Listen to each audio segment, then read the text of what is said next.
Hey y'alls, this is Solomon Rambling, and today we're going to be talking about humor and funny stuff. The game I have chosen today to play as I ramble along is Spacecats with Lasers. I bought this game because it's by Bentos Games, and I appreciated their work on Rocket Fist, so I thought why not give them another try and support them by purchasing the new game that just came out on the Switch. I ultimately came away very disappointed, and because the main selling point of this game is this kind of humorous concept that you're a cat that fights rats in space and you ultimately have to go against King Pug, I felt that we should talk about the use of humor in video games. Because in some ways it can be used very well, but humor is something that I don't think is used as frequently as I previously thought it was. I was racking my brain to figure out games that were intentionally funny, and I couldn't create a long list. So today, let's go through what it means to be a funny video game.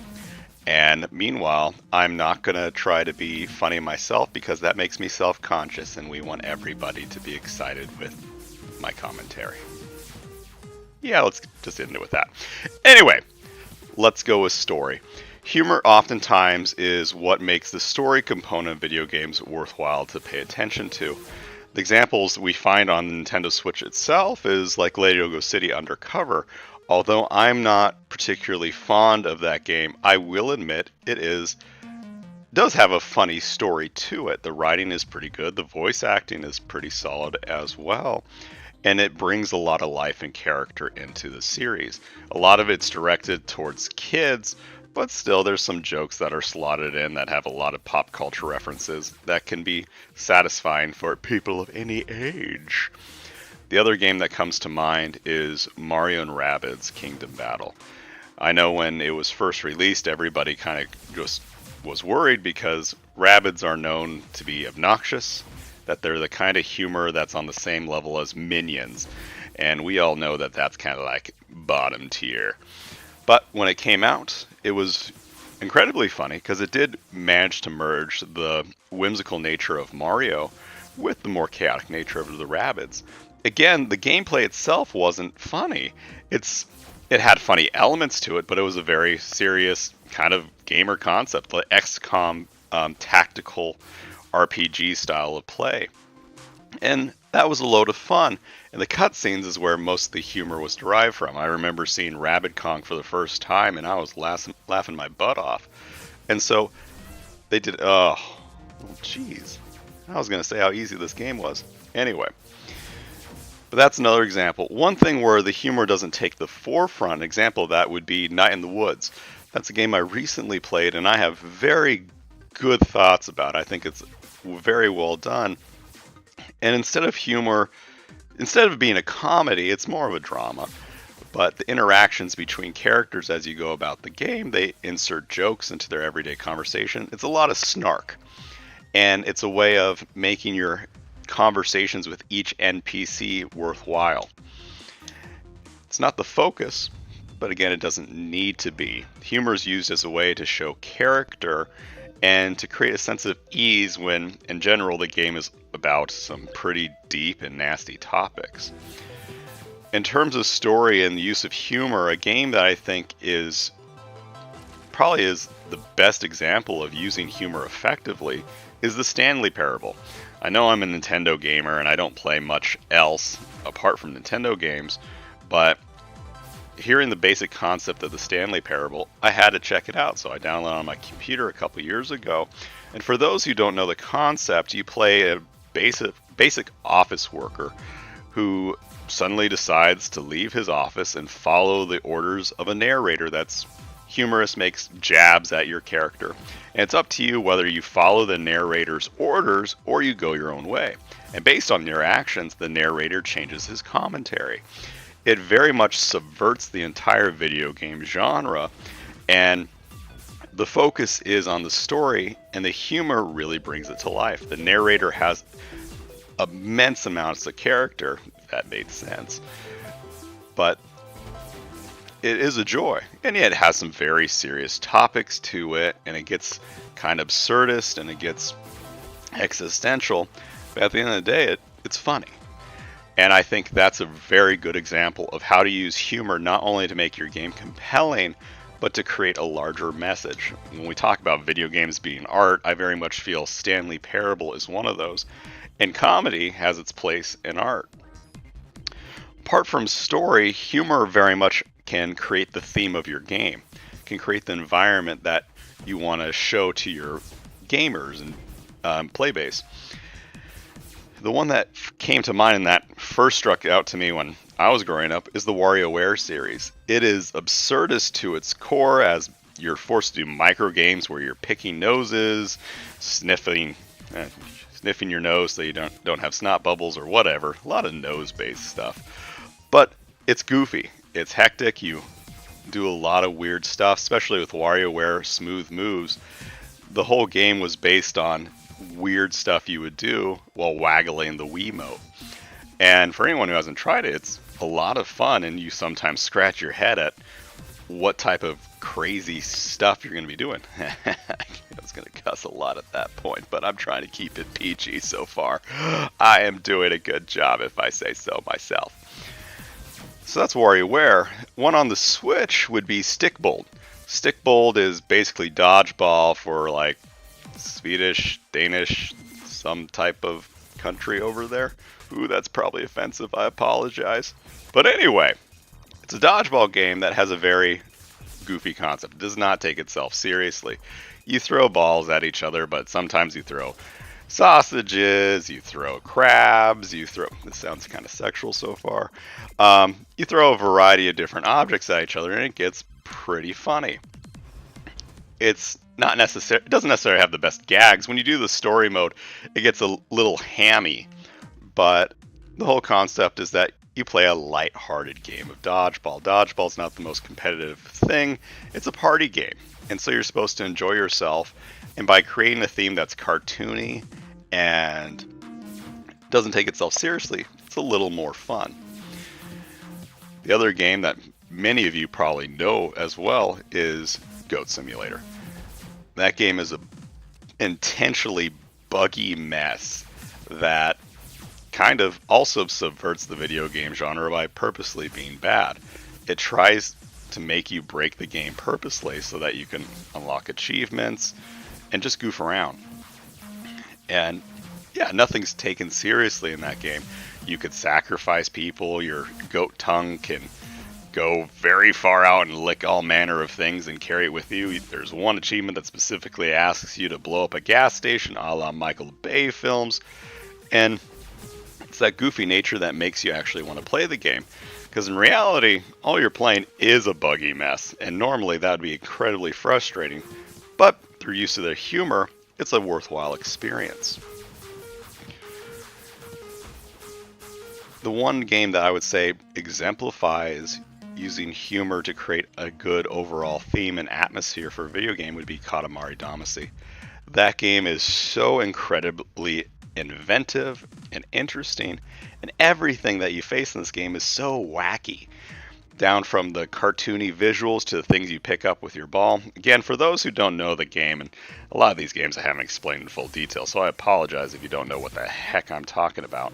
But Katamari Damacy is all about you cleaning up the mistakes caused by your father, who basically destroyed all the stars in the universe, and it's up to you to collect junk around the world to send out into orbit to create new stars.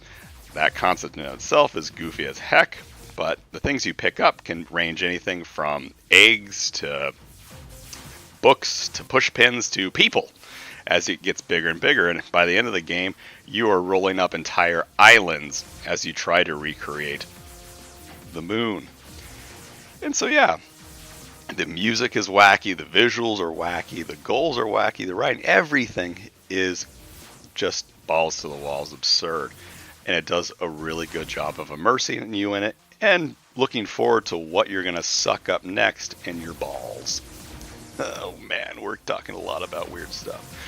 Anyway, as we move on, the other part of humor, and this is something that made it difficult to me to figure out how humor is used in video games, is the concept that some games don't try to be humorous, they try to make humorous experiences. So As you're playing, you're laughing because of the wacky stuff you're doing or how you're interacting with the people you're playing with.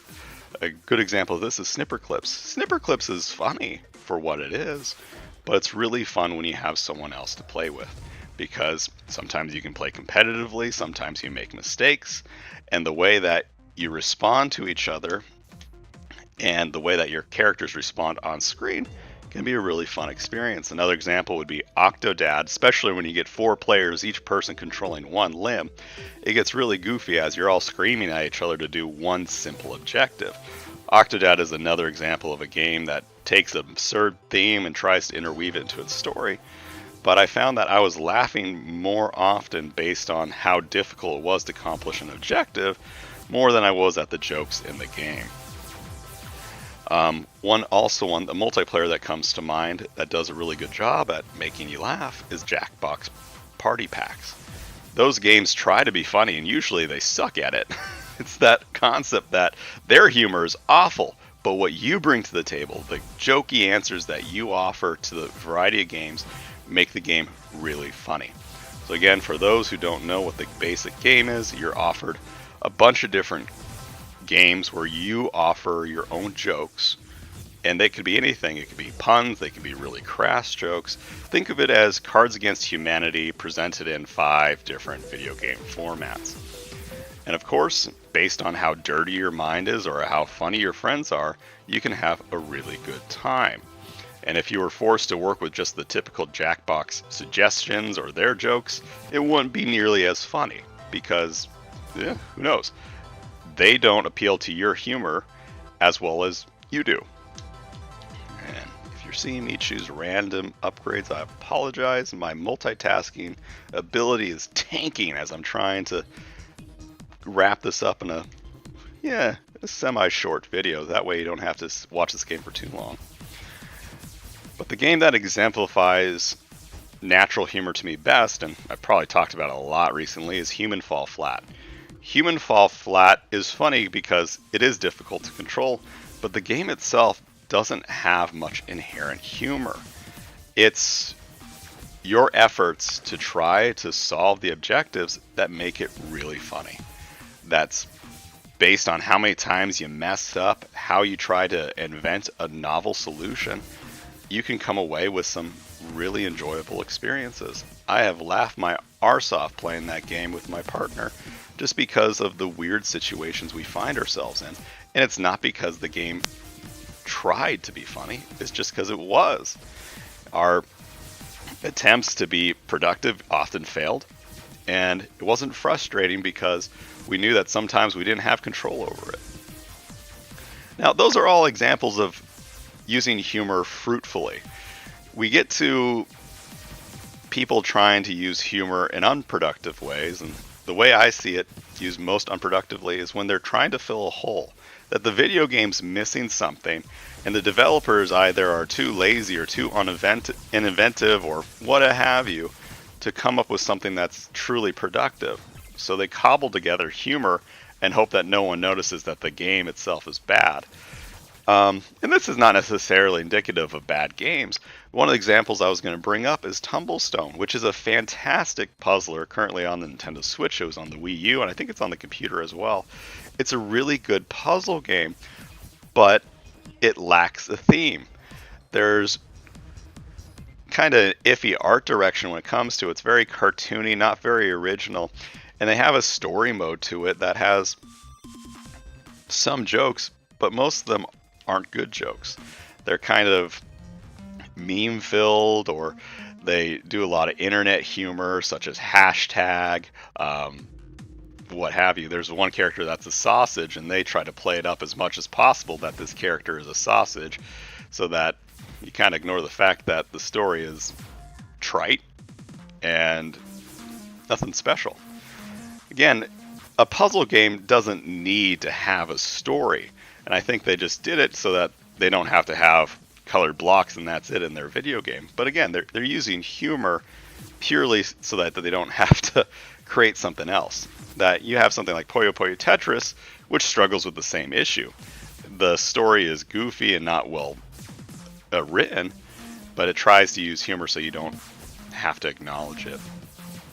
Another one that I'm thinking of is Epic Dumpster Bear on the Wii U. That you could tell from the name itself that they're trying to use an absurd concept to get people to buy it. And Epic Dumpster Bear wasn't a bad game.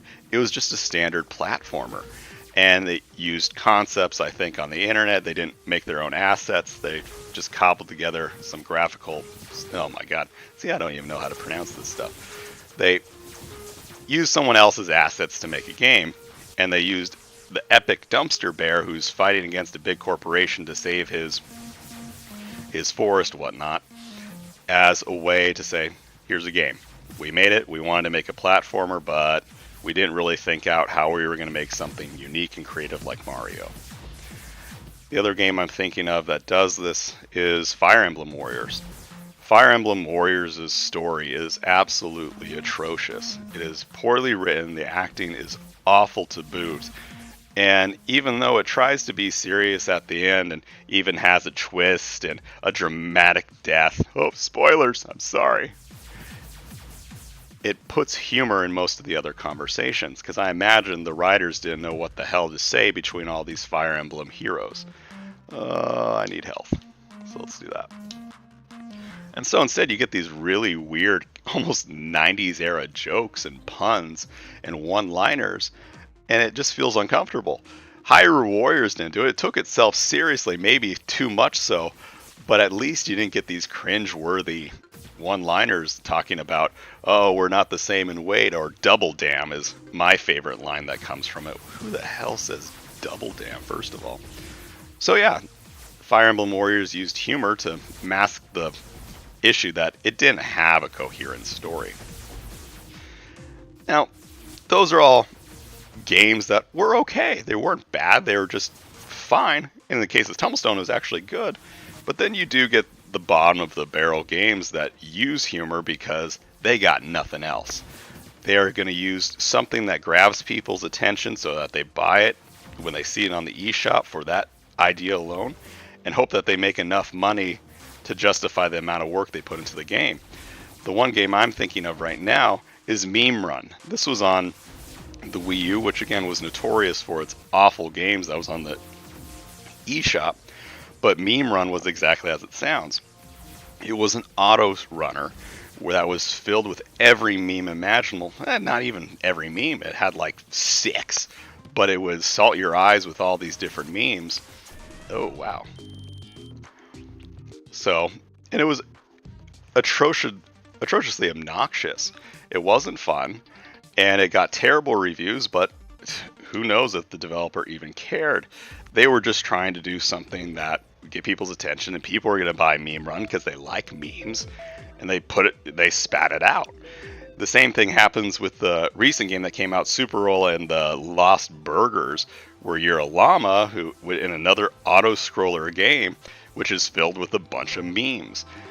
Again, memes can be funny, but it's not necessarily quality humor. You're using someone else's joke to bring humor to your video game. And if you go on Metacritic, you can see that Super Roll also got atrocious reviews. I think it's sitting at 34 out of 100, so it's not a good game. But if they have a wacky enough concept, hopefully people will buy without looking at reviews and give them some money. This brings us finally to Spacecats with lasers. I think, as much as I don't want to say it, I think it follows the same formula. You have a name as wacky as Spacecats with lasers, where you fight rats in space and you ultimately go against King Pug. And it's like, okay, maybe I'll give it a try based on this concept alone. Maybe it'll make me laugh. But it isn't really funny. It's just kind of a skin that's interesting at first, like your cat can be customized so that he rides a piece of cheese, and he can wear a monocle, and I guess that's funny. But as you've seen from me playing the game, there's no real goofiness to it apart from the concept. This is a very generic twin stick shooter that doesn't have much to it. If you see me play this, all I'm doing is really going around in a circle shooting wave after wave after wave. There's nothing to it. The background is space. The music is obnoxious to the point that I turned it down so you guys don't have to hear it as much. And it's monotonous. but it has this goofy concept, and that's about it. If you replaced all this with just spaceships, it wouldn't be a worse game. It just wouldn't catch anybody's attention. And I think that's something that Bentos Games recognized, and so they put in these rats, they put in the cats, they put in hats. I did it. I was going to make 3 rhymes, and I did. I'm so proud of myself. Anyway, they did that, and it made a game that was mediocre, and they made it mediocre still. It was a zero-sum game. It's disappointing because maybe they could have done something a little more with the theme, but it did nothing. And so when this review rolls out, whenever that is, I have to roll it on my random number generator. I won't be giving it a good review. I'll be recommending everybody to go buy Rocket Fist, because again, I do think that is a good game. But this is an example of how not to do humor. And it was $5, so I'm not sorry or sad that I got it. But I'm certainly not happy to have it on my Switch library to show what the Switch has to offer. So that was me rambling and probably saying again too much than I needed to, but I got a video out of this. I hope you enjoyed it. If you did, tell me, give me constructive criticism. I'm still making these videos. I want to make them better as I go on. Visit my website at solomonrambling.com. And yeah, let's wrap this up. I'm already a little bored of this. So, as you know how it goes, bye. Ah!